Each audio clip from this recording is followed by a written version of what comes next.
தமிழகத்தில் கடந்த 15 நாட்களுக்குள் அரிசி விலை கிலோவிற்கு 30 ரூபாய் உயர்ந்திருப்பதாக பாமக தலைவர் அன்புமணி தெரிவித்துள்ளார்.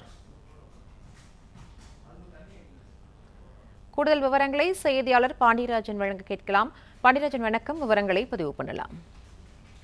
பாமக தலைவர் அன்புமணி ராமதாஸ் வெளியிட்டிருக்கக்கூடிய அறிக்கையில், தமிழ்நாட்டில் கடந்த 15 நாட்களுக்கு முன் அரிசி விலை கிலோவுக்கு 15 ரூபாய் வரை உயர்ந்திருந்த நிலையில் இப்போது மீண்டும் கிலோவுக்கு 3 ரூபாய் முதல் 15 ரூபாய் வரை உயர்த்தப்பட்டிருப்பதாக குறிப்பிட்டிருக்கிறார்.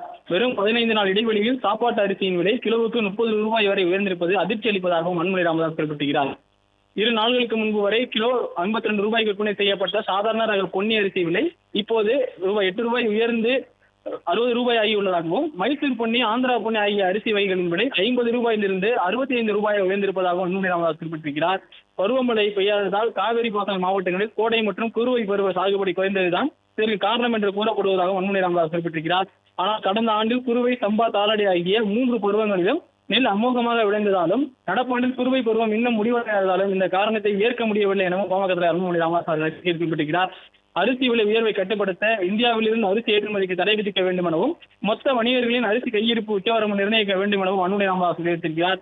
இந்த நடவடிக்கைகளின் மூலம் சந்தையில் அரிசியின் புழக்கத்தை அதிகரித்து விலையை குறைக்க மத்திய அரசு நடவடிக்கை எடுக்க வேண்டும் எனவும் வலியுறுத்தியிருக்கிறார். அதேபோல மாநில அரசும் அதன் பகுதிக்கு விலை கட்டுப்பாட்டு நடவடிக்கைகளை மேற்கொள்ள வேண்டும் எனவும், தமிழ்நாட்டில் உள்ள அரிசி ஆலைகள், மொத்த வணிகர்கள் ஆகியோரிடம் உள்ள அரிசியில் 20 விழுக்காட்டை அடக்க விலைக்கு அரசை கொள்முதல் செய்து நியாய விலை கடைகள், கூட்டுறவு விற்பனை அங்காடிகள் ஆகியவற்றின் மூலம் குறைந்த விலைக்கு விற்பனை செய்ய முன்வர வேண்டும் எனவும் அன்புமணி ராமதாஸ் வலியுறுத்தியிருக்கிறார்.